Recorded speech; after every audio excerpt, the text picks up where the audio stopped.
Pregunta.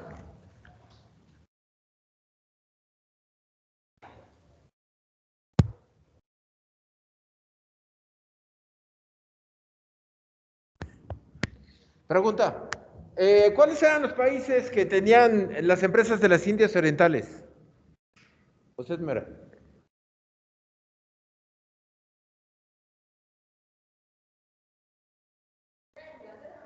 Ajá, ¿qué más? Compañera, usted.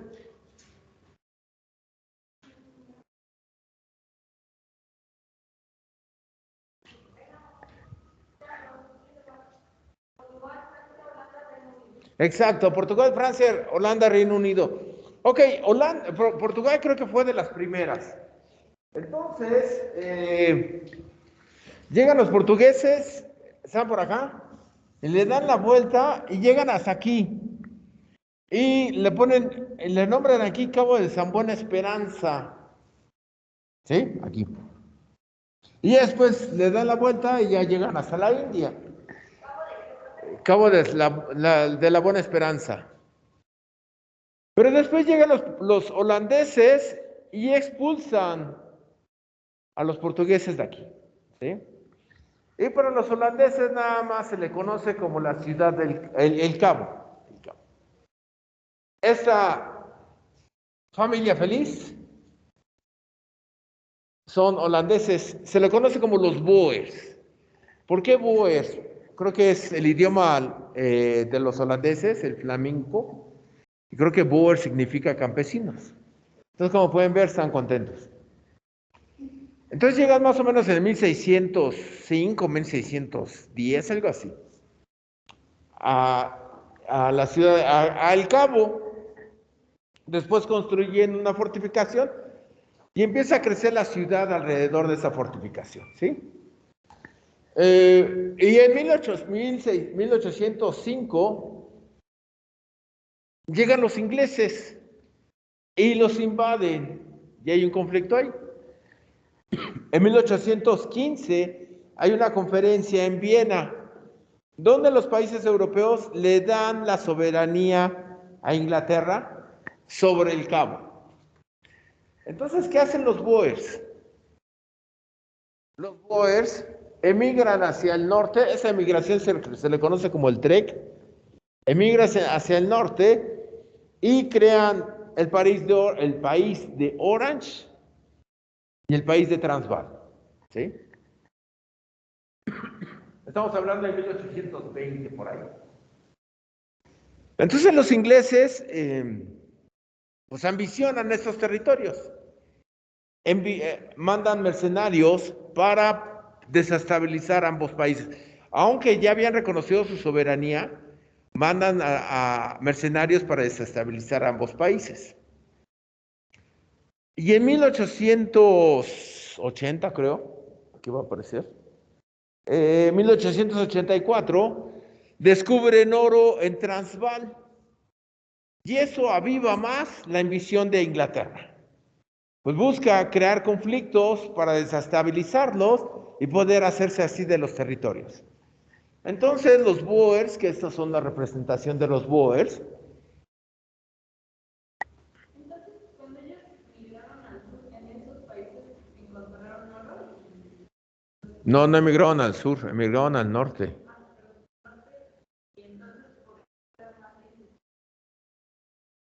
Ajá, sus territorios, sí.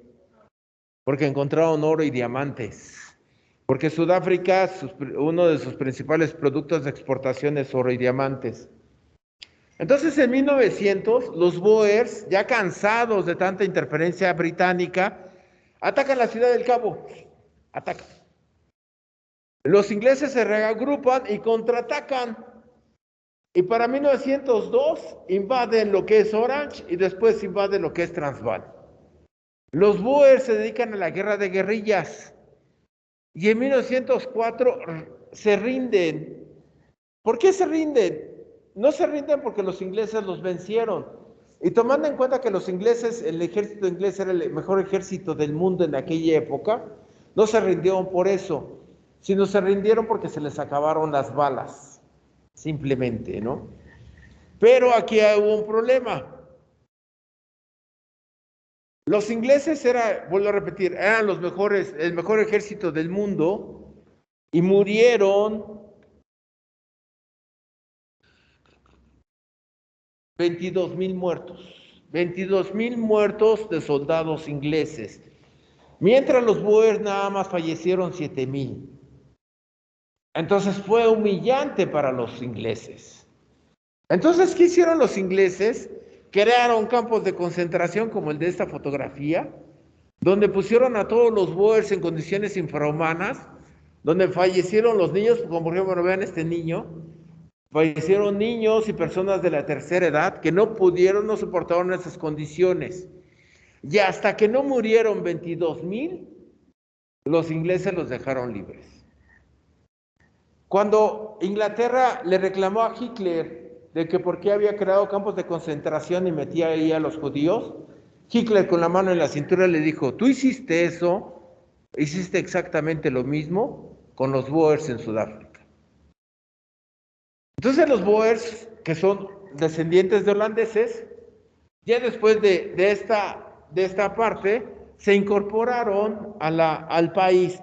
En 1902, en 1916 se crea la nación sudafricana o África del Sur, y en 1920 más o menos ganan los Boers, ya se habían consolidado con el Partido Nacionalista, ganan el poder, posteriormente lo pierden, y después lo vuelven a recuperar en 1948.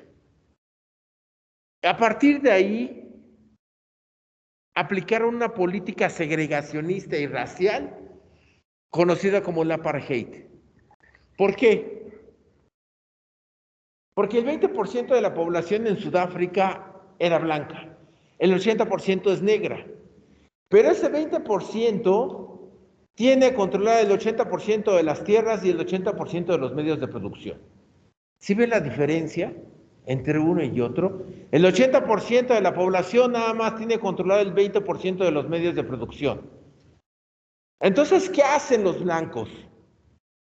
Porque están esperando, temen de que los negros se tomen las armas y se alcen en contra de los blancos. Es ese miedo es el que crea el racismo, ese miedo a lo desconocido. Entonces, perdón, ¿saben qué? No empecé a grabar, perdón, un momento, un break. Ya pusieron a grabar, gracias compañeros. Es el miedo a lo desconocido por lo que surge el racismo. Como pueden ver, esta fotografía es la imagen del racismo. ¿Cuántos policías ven? Está 1, 2, 3, 4, 5, 6, 7. Y nada más trae macanas. ¿Y cuántos negros están corriendo? ¿200? ¿300? Este es el miedo que genera el racismo. Como una mayoría corre en contra de una minoría. Y vean esto. Esta fotografía es de Sudáfrica. Aquí dice, esta es una zona de blancos. Todos los demás no pueden entrar a esta zona de blancos, porque es un área exclusiva de blancos. En 1950, la década de los 50, hay un grupo de jóvenes negros que se están juntando y quieren luchar para tirar este sistema de apartheid. Los agarra la policía y los arrestan. Y algunos de ellos los condenan a cadena perpetua. Uno de ellos se llamaba Nelson Mandela. Entonces se avienta muchos años, o buena parte de su vida se la avienta en la cárcel, donde es humillado, golpeado, le quieren tronar su espíritu. Estamos después de la Segunda Guerra Mundial. El sistema del apartheid lucha o ayuda a luchar en contra de las guerrillas comunistas en el sur del continente africano. Por ejemplo, en Angola, que es apoyada por Cuba, el movimiento guerrillero, Sudáfrica envía tropas para aplastar la rebelión guerrillera, la rebelión socialista de Angola. Sin embargo, triunfan las tropas, la guerrilla angoleña y corre a las tropas de Sudáfrica. Es la primera vez que tropas negras vencen a tropas blancas dentro del continente africano. Por eso es apoyado por los países europeos y por Estados Unidos. ¿Pero qué creen? Se cae el muro de Berlín y se desbarata la Unión Soviética. Entonces la Guerra Fría termina. Como termina la Guerra Fría, este sistema ya deja de ser efectivo. Ya empiezan los derechos humanos y que todos somos iguales, la igualdad, la inclusión. Entonces ese sistema ya no funciona, ya no es parte de la modernidad. Entonces las potencias extranjeras presionan a Sudáfrica para liberar a Nelson Mandela. Se van en elecciones y Nelson Mandela gana. ¿Por qué? Porque la mayoría es negra. Pues tenía que ganar, ¿no? Gana las elecciones. Hay una película que se llama Invictus, no sé si la han visto. Les recomiendo que la vean porque habla de Nelson Mandela y cómo se apoya en el equipo de rugby nacional para juntar a todos los ciudadanos de su país a un mismo objetivo. Se pensaba que él iba a llegar a dividir, como el que está haciendo el Palacio Nacional, a llegar a dividir el pueblo bueno y del pueblo malo. No, él buscó integrar a todos. Él buscó pedir perdón y perdonar a sus agravantes, a los que lo agraviaron, a sus carceleros. Se comenta de que en una gira interna de Sudáfrica se pararon en un restaurante, su comitiva y él. Entonces entran al restaurante, se sientan y le dice a un miembro de su comitiva: ¿ves a ese señor que está comiendo solo? Dile que venga, que lo invito a comer en mi mesa. Entonces van con ese señor, le dicen que se sienta con el presidente a comer, que lo invita. Entonces el señor acepta, se sienta y está sudando, empapado de sudor, nervioso, no puede sostener sus cubiertos porque le tiemblan las manos. Y llega un momento en que ya no soporta tanto, ya no soporta más, se para de la mesa y se va, se sale del restaurante. Y todos se quedan así como perplejos. ¿Qué pasó con el señor, no? Y dice Nelson Mandela: él era mi carcelero. Él era el que me estaba humillando, el que me golpeaba. Y lo invité a comer para decirle que lo perdono. Pero el señor ya no pudo con su conciencia y se fue. Entonces imagínense la calidad de Nelson Mandela para poder lograr hacer eso, ¿no? Entonces se logra tras el apartheid. Desgraciadamente el racismo todavía existe, y no solamente existe en Sudáfrica, existe en todo el mundo, incluyendo en nosotros, en México. Somos un país racista. Y la única forma de combatir el racismo es estudiando y viajando. ¿Por qué estudiando y viajando? Porque si viajas y estudias vas a entender a aquellas personas que creemos que son diferentes, que no conocemos, que nos aterra. Esta carrera es liberal, esta carrera es globalizadora. Espero que ninguno de nosotros, ninguno de ustedes, tenga este tipo de pensamiento. ¿Dudas, preguntas, compañeras? Sí, porque ahorita están puras compañeras.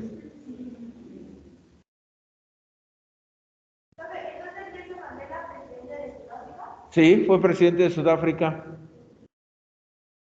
Ya falleció, por cierto, Nelson Mandela.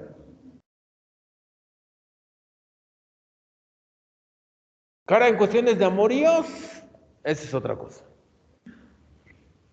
Digo, nadie es perfecto, ¿ah? Ni que fuera santo. Ya, dígame. Holandeses. Holandeses, sí. ¿Dudas del otro lado del mundo? No, profe. Profe, ¿cómo se llamaba el grupo de... ¿Qué pasó? ¿Qué pasó? Perdón. No te entendí desde el principio. ¿Cómo dijo que se llamaba el grupo de guerrilleros al cual pertenecía Nelson Mandela? ¿O tenía un nombre? No escuché. El movimiento, no dije el nombre, pero no sé cómo se llama, fíjate. Buena pregunta, no sé cómo se llamaba ese movimiento, pero buscaba que se cancelara el sistema del apartheid, por eso lo metieron a la cárcel.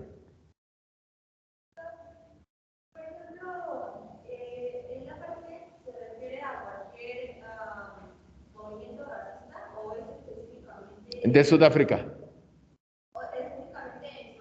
Es específicamente en Sudáfrica, sí. Pero no nada más los Boers, porque también estaban ingleses. O sea, hay como 8 idiomas, cuando menos 8 idiomas oficiales en Sudáfrica. Entre ellas está el inglés, está el afrikaans, que es la combinación del lenguaje original de Holanda con combinación con inglés y con las lenguas locales. Y esos son son dos de las lenguas oficiales. Otra de las lenguas oficiales es el Zulu, que es un grupo étnico del sur de África, los Zulus. Por ejemplo, si ustedes sí saben el alfabeto fonético, ¿no lo conocen? Alfa, beta, coca, delta, eco. ¿Ustedes sí lo conocen? ¿Los demás no lo conocen? ¿Qué pasó? ¿Del otro lado del mundo lo conocen? ¿No? Sí, ok. Para decir la letra Z se utiliza Zulu. Compañero.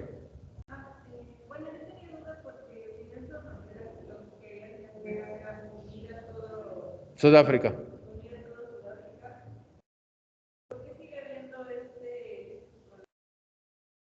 ¿De racismo?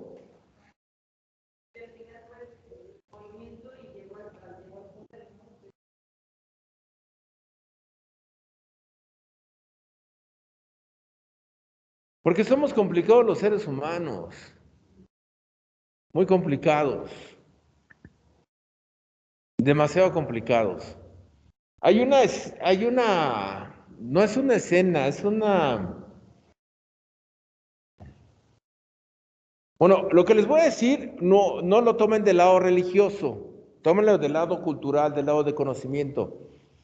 Les recomiendo que lean la Biblia, pero vuelvo a repetir, no del lado religioso, no del lado de que te das golpes de pecho, ni mucho menos, ¿no?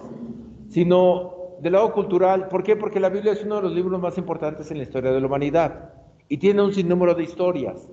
Y ustedes van a ser licenciadas en negocios internacionales o licenciados y licenciadas del otro lado del mundo. Y muchas de las pláticas que van a llevar con sus clientes o con sus proveedores van a tocar temas bíblicos, independientemente de si sea por religión o independientemente de que sea por negocios. Entonces, por eso les recomiendo que lean la Biblia. Bueno, ¿a qué viene esto? Cuando Moisés saca a los judíos de Egipto, trata de crear una sociedad.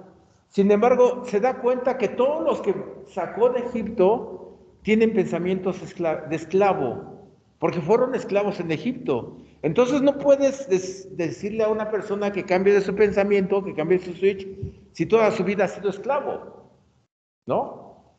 Entonces, ¿qué hizo Moisés?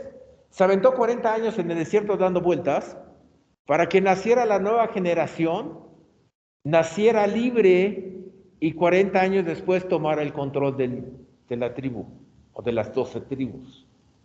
Por eso se aventó 40 años en el desierto, para que los que salieron de esclavos de Egipto se murieran, bueno, tuvieran descendencia, se murieran, y los que nacieron en el desierto como nómadas tuvieran una mentalidad libre.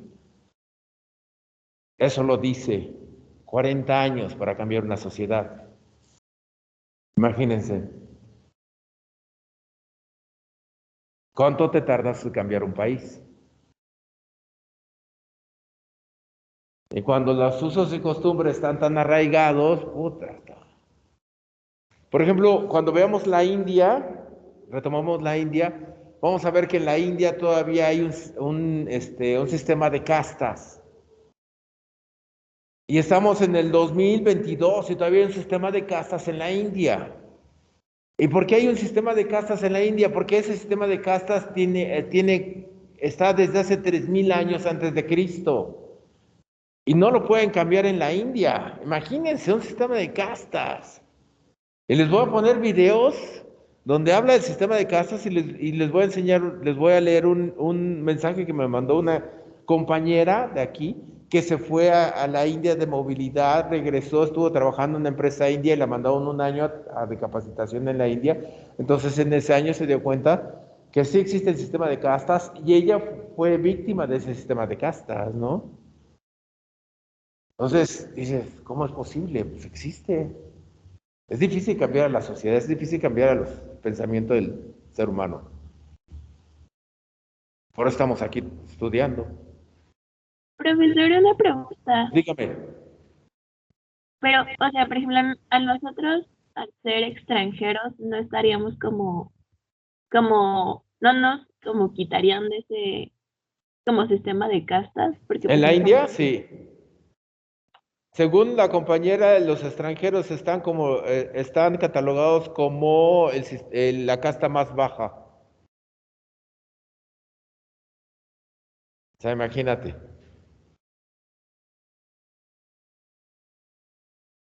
De la casta de los intocables,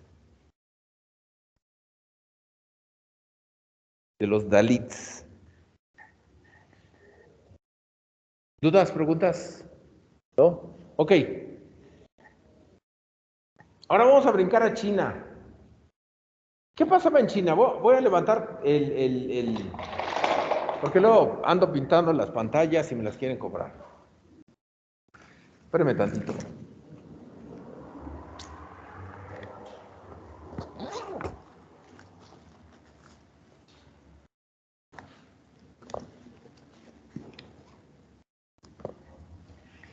Ok, compañeros, ¿qué pasó en China en el siglo XIX?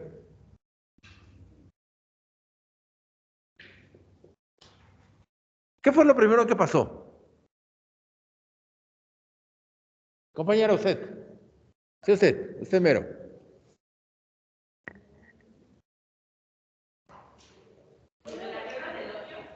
¿Cuántas guerras hubo? Dos. Guerras del opio.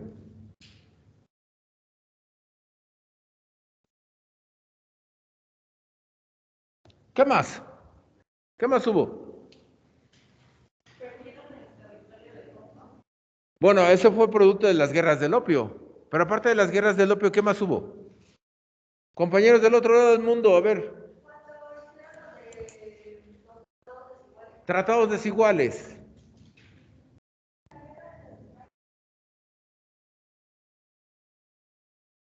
¿De qué?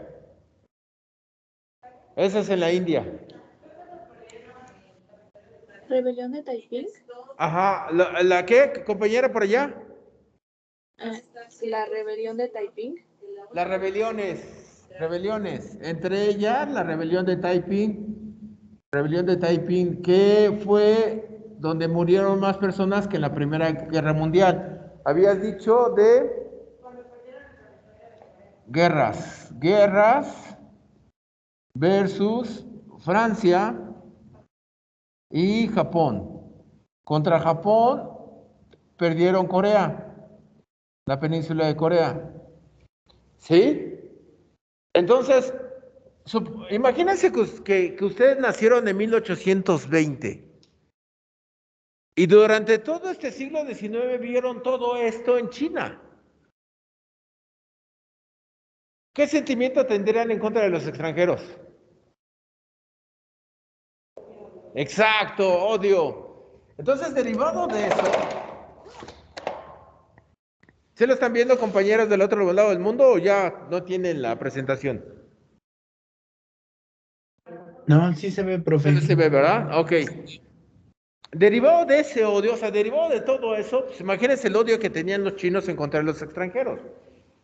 Se crea una sociedad secreta donde hay campesinos, estudiantes, trabajadores y soldados imperiales, practican las artes marciales y box y esgrima.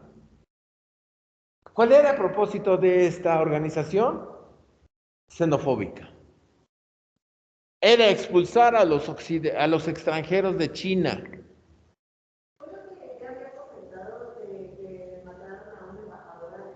Exacto. ¿Ya los había visto? En el video, ¿no?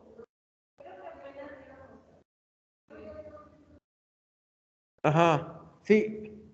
Bueno, es esa parte donde empiezan a atacar a los intereses extranjeros, matan a los misioneros cristianos, matan a los chinos que se convirtieron al cristianismo, y empiezan a destruir todas las instalaciones, ya sea ferrocarriles, telégrafos, de construcciones extranjeras en China. Esos países empiezan a presionar al gobierno imperial para que aplaste la rebelión, pero el gobierno imperial y los gobiernos de provincias, pues, financiaban este movimiento. ¿Por qué? Porque también a ellos les convenían expulsar a los extranjeros de China, ¿no? Es la viuda Siji, que era la que controlaba el gobierno. No me pregunten cómo llegó al control, porque es una verdadera, parece telenovela, pero bueno, esa es otra historia. Eran los que estaban financiando al movimiento de los boxers. Cuando llegan los movimientos de los boxers a Pekín, como dijo su compañera, asesinan al embajador alemán en China, y eso le da pretexto a las tropas extranjeras a juntar un ejército de 20,000, aquí me falta un cero, de 20,000 soldados, entre japoneses, británicos, alemanes, franceses, rusos y japoneses, y atacan a la rebelión de los boxers. Pero los boxers traen espadas, lanzas, arco y flecha, y mientras los ejércitos extranjeros traen fusiles, cañones, ametralladoras, pues obviamente aplastan la rebelión. El gobierno imperial huye hacia el norte del país y obligan a China a firmar un acuerdo donde tiene que pagar la indemnización, y esta indemnización consume el 50% del Producto Interno Bruto.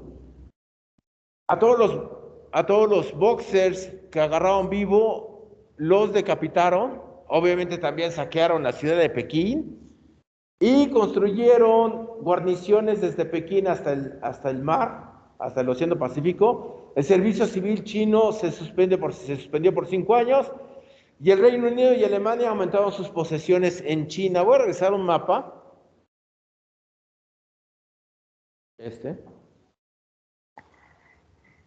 La parte naranja son el dominio que controlaba las zonas de influencia británicas.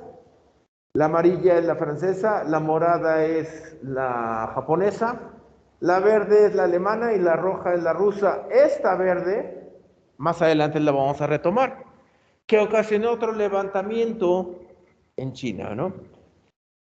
Entonces, me estoy retrasando para acá. Entonces, eso es lo que pasó en la rebelión de los Boxers. Más o menos en el mismo periodo, Japón, derivado de ese movimiento de los Boxers y la distracción de la corte imperial china, invade Manchuria. Ya tenía controlado la península de Corea. Invade Manchuria, esta parte. Los rusos también querían esta parte. ¿Por qué querían los rusos esta parte? Aquí hay un puerto que se llama Port Arthur, aquí en esta parte. El puerto más al sur de los rusos es Vladivostok. Es Vladivostok, que está aquí. En invierno, como está muy al sur de Rusia, pero muy al norte del continente, pues se congela. Entonces es un problema para los barcos.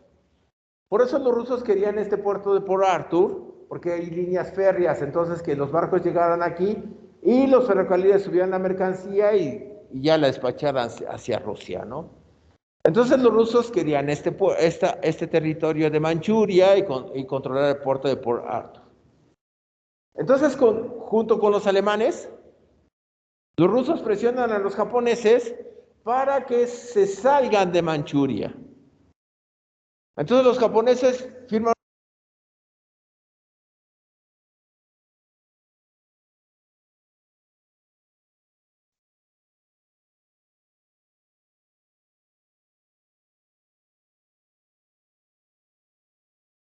Profe, desactivó su micro.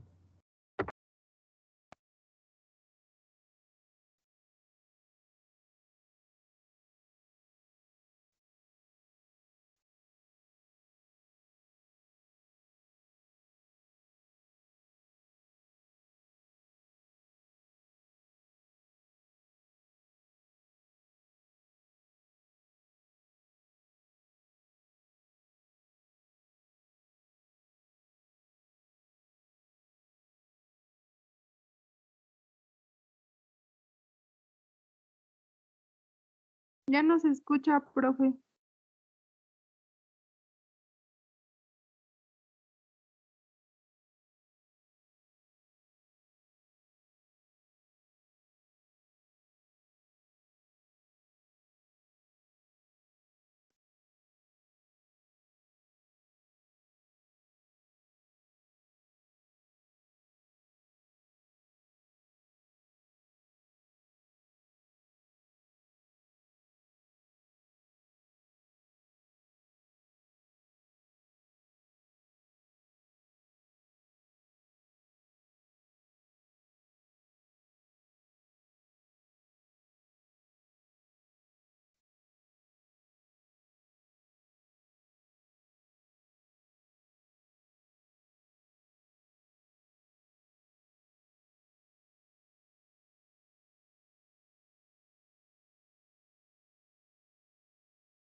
Profe, no se oye.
Ahí está, ¿ya me escuchan, compañeras, compañeros? Ya hasta fue a cambiar el micrófono y era por acá.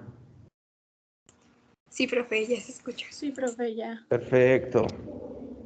Ok. ¿Dónde me quedé? ¿En buenas tardes o qué? Manchuria. Manchuria. Manchuria.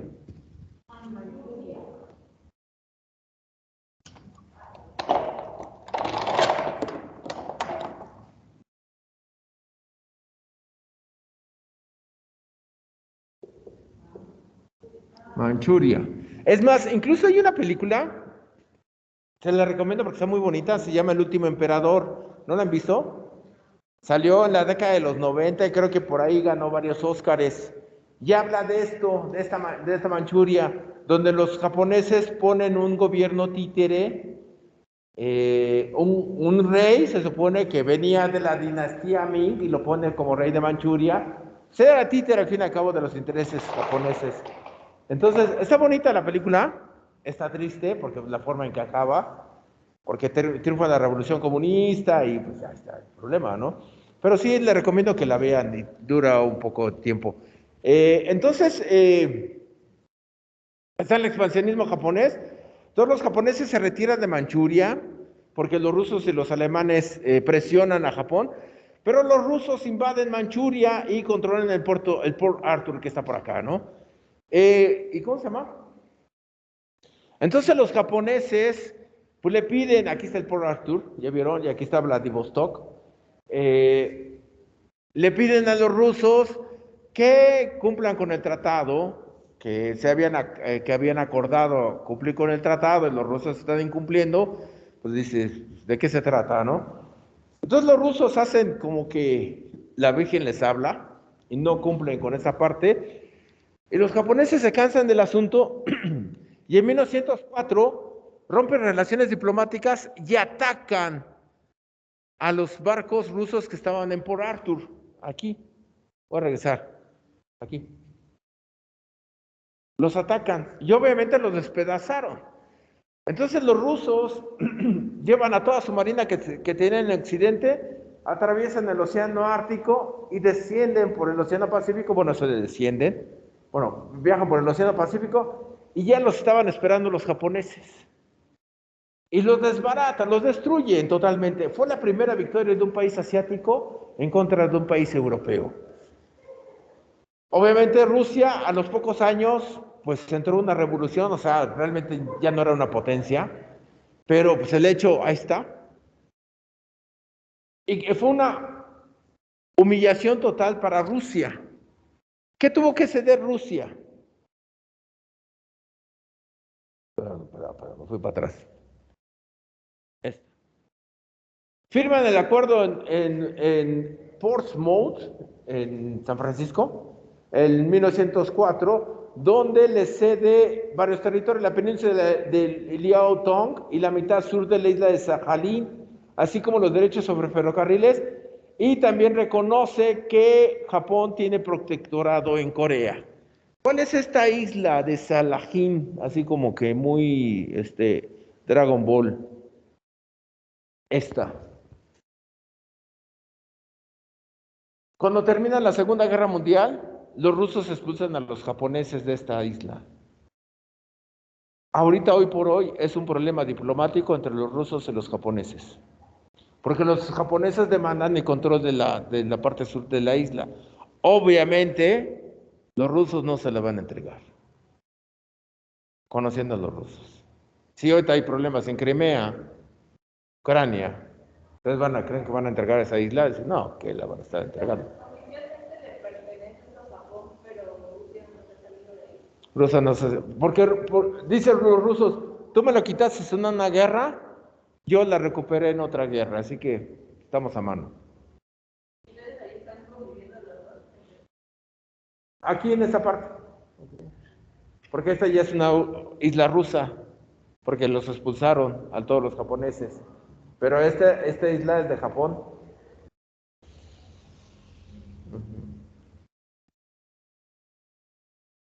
¿Dudas, preguntas? Profe, ¿cómo se llamaba la isla? Sajalín. Así bien Dragon Ball. Sajalín. Gracias. No, ¿de qué? ¿Otra duda, compañeras, compañeros? ¿No? ¿Cómo se llamaba el tratado, profe? El tratado. Ahorita se los voy a poner. Aquí está. Firmada en Portsmouth. Sí. Tratado de Portsmouth. Sí.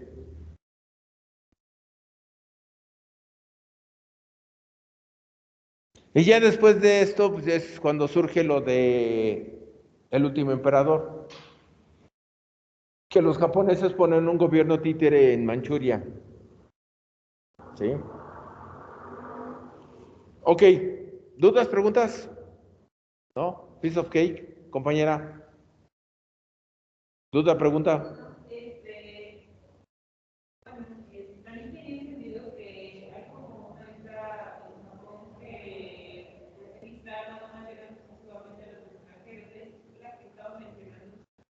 ¿Cómo? Perdón.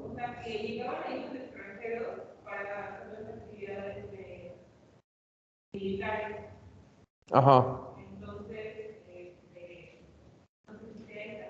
No, pero esa isla que tú dices es, incluso durante la restauración del Meiji se utilizaba, pero ya después ya después de la Segunda Guerra Mundial eso ya no se utiliza. Ajá, sí. Incluso por ahí hay una historia de de los diplomáticos mexicanos que gracias